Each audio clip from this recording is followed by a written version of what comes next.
በስመ አብ ወወልድ ወመንፈስ ቅዱስ አሐዱ አምላክ አሜን።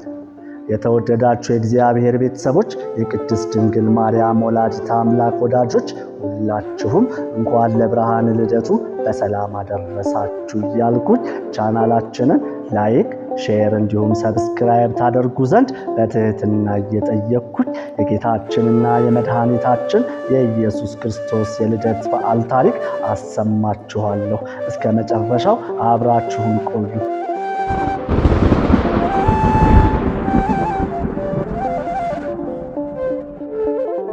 ለ5500 ዘመን በዓለም ላይ ሰልጥኖ የነበረውን ጨለማ ያስወግድ ዘንድ እግዚአብሔር አምላክ ፍጹም ሰው ሆነ። ከቅድስት ድንግል ማርያም የተወለደው አማናዊው ብርሃን ፀሐየ ጽድቅ ክርስቶስ በሥጋ ተገለጠ።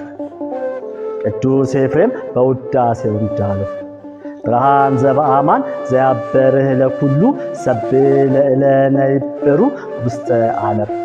በጨለማ ውስጥ ለሚኖሩ ሕዝብ ታላቅ ብርሃን ወጣላቸው። ትንቢተ ኢሳይያስ ምዕራፍ 9 ቁጥር 2።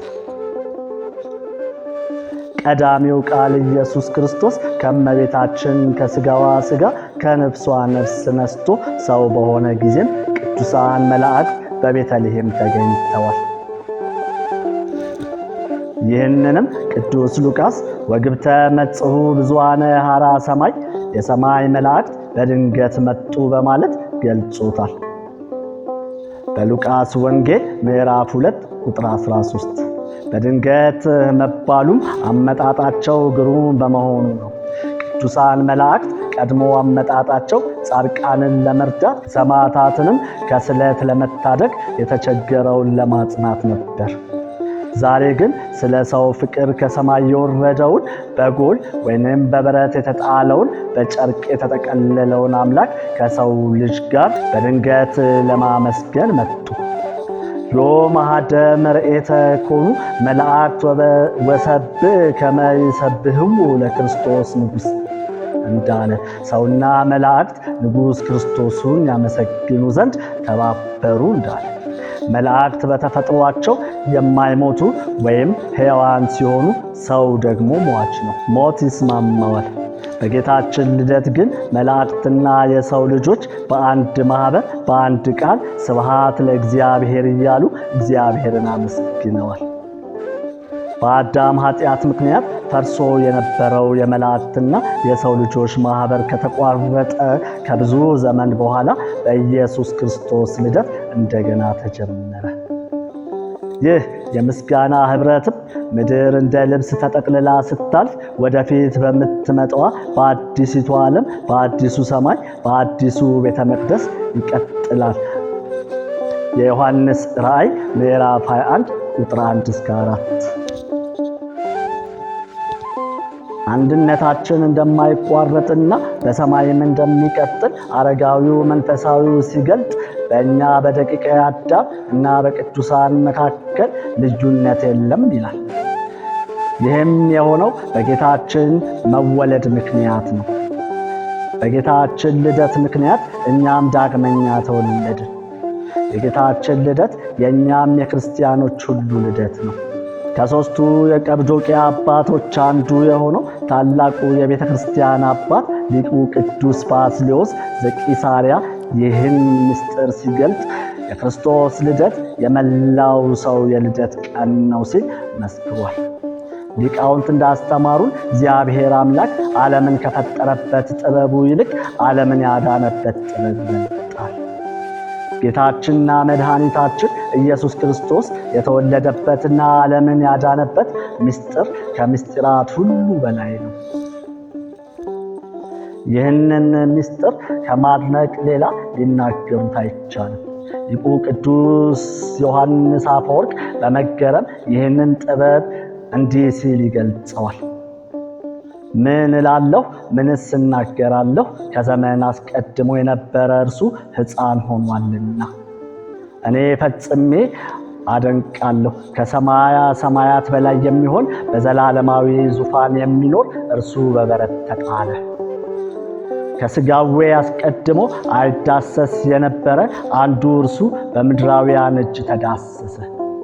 ኃጢአትን የሚያስተሰርይ እርሱን በጨርቅ ጠቀለሉት፣ ይህን ወዷልና። ሃይማኖተ አበው ዘዮሐንስ አፈወርቅ ምዕራፍ 26 ቁጥር 17። ቅዱስ ዲዮስቆሮስም በቅዳሴው የእግዚአብሔርን ሰው የመሆን ምስጢር እንዲህ በማለት ገልጾታል። በእንስሳት በረት ተጨመረ፣ የንጉሥንም እጅ መንሻ ተቀበለ፣ ከእናቱ ጡቶች ምግብን እየለመነ እንደ ሕፃን አለቀሰ። ቅዱስ ዲዮስቆሮስ ገጽ 17። በዚህ ታላቅ በዓላችን የምናደንቀው ሌላው ምስጢር እግዚአብሔር ወልድ በቅድስት ድንግል ማርያም ማኅፀን በአሐቱም ድንግልና ተጸንሶ በአሐቱም ድንግልና የመወለዱ ረቂቅ ምስጢር ነው። ሊቃውንተ ቤተ ክርስቲያን ይህን ድንቅ የሥጋዌ ምስጢር ግሩም እጹብ እያሉ ያደንቁታል።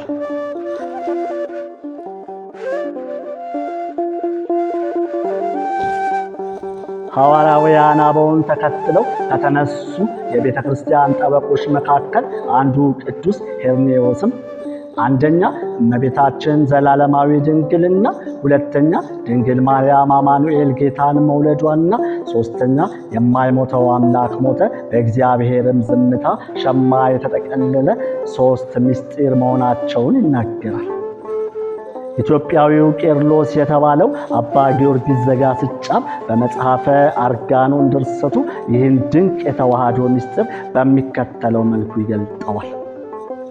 ሦስቱን ደጆች አልከፈተ የአብን ልጅ ጥበብ አደንቃለሁ ያለመለወጥ በአሐቱም ድንግልና በመወለዱ የመቃብሩንም ደጅ ሳይከፍት በመነሳቱ ደቀ መዛሙርቱም ተሰብስበው ወዳሉበት ቤት በተዘጋ ቤት በመግባቱና በሩን ሳይከፍት በመውጣቱ ስለዚህም ሦስት ደጆች ልብ ያደነቀች።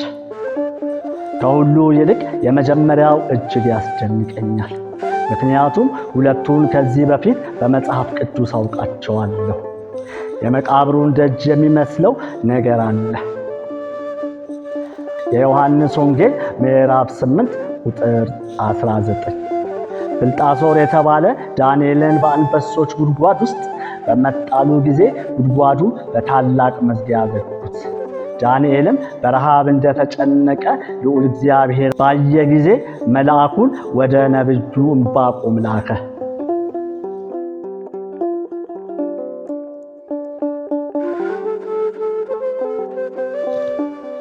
ትንቢተ ዳንኤል ምዕራፍ 6 ቁጥር 16-17። በራሱም ፀጉር አንስቶ ተሸክሞ ወስዶ ዳንኤል ወዳለበት ጉድጓድ አገባው። ዳንኤልና ዕንባቆም እንጀራውንና ንፍሮውን በልተው እግዚአብሔርን አመሰገኑ።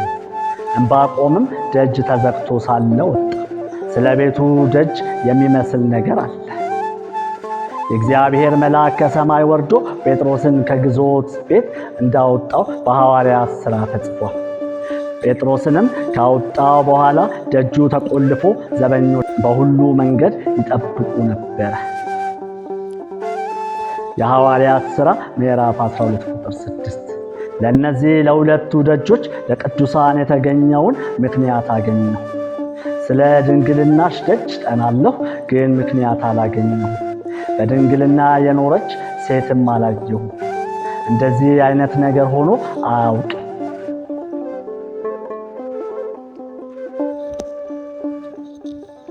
ከዚህ በፊት አልተደረገም፣ ከዚህ በኋላም አይደረግም። መጽሐፈ አርጋኖን ዘቀዳማዊ። በዓለ ልደት በሰውና በእግዚአብሔር መካከል እርቅ የተፈጸመበት በዓላችን ነው። ለሞት ከመገዛት የዳንበት፣ ጨለማው ተወግዶልን ምስጢር የተፈጸመብን ይህንን ልዩ በዓል መንፈሳዊ ሥርዓት ማክበር ይገባል። ውድ በጸሎት መንፈሳዊ ቲዩብ ተከታታዮች በድጋሚ እንኳን ለጌታችንና ለመድኃኒታችን ለኢየሱስ ክርስቶስ የልደት በዓል በሰላም አደረሳችሁ እያልን ቻናላችንን ላይክ፣ ሼር እንዲሁም ሰብስክራይብ ታደርጉ ዘንድ በትህትና የገለጽን በሌላ ታሪክ ዳግም እስክንገናኝ ድረስ ሰላም ሁሉ ለእናንተ ይሁን። ሻሎም። ወስብሐት ለእግዚአብሔር ወለወላዲቱ ድንግል ወለመስቀሉ ክቡር። ይቆየ